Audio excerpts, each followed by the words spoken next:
găsit pe TikTok printre mii de chipuri două suflete pierdute, dar cu visuri.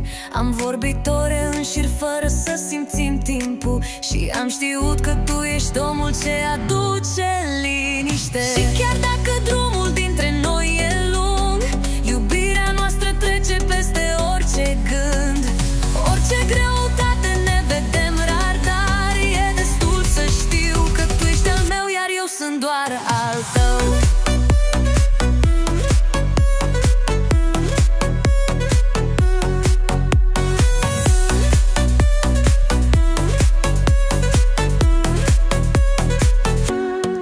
Au fost nopți grele cu lacrimi și dor, ne-am testat iubirea, dar a crescut mai mult. E greu când distanța apasă pe noi, dar fiecare întâlnire ne face mai puternici. Și chiar dacă drumul dintre noi e lung, iubirea noastră trece peste orice gând.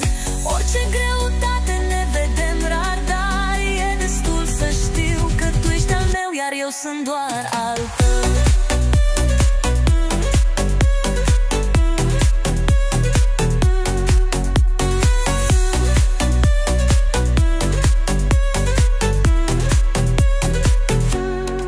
Când îți aud vocea, uit de kilometri, când îți văd ochii, se aprind luminile. Știu că într-o zi distanța va dispărea și vom scrie finalul poveștii în doi.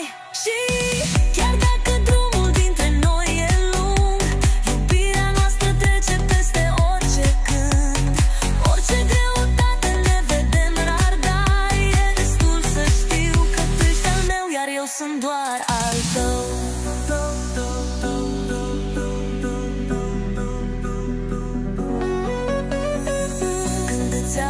Vocea, uit de kilometri, când îți văd ochii, se aprind luminile. Știu că într-o zi distanța va dispărea și vom scrie finalul poveștii în doi. Și chiar dacă drumul dintre noi e lung, iubirea noastră trece peste orice gând. Orice greutate ne vedem rar, dar e destul să știu că tu ești al meu, iar eu sunt doar al tău.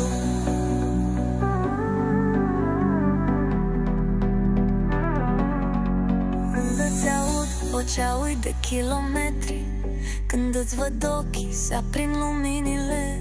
Știu că într-o zi distanța va dispărea și vom scrie finalul poveștii în doi. Și chiar dacă drumul dintre noi e lung, iubirea noastră trece peste orice gând. Orice greutate ne vedem rar, dar e destul să știu că tu ești al meu, iar eu sunt doar al tău.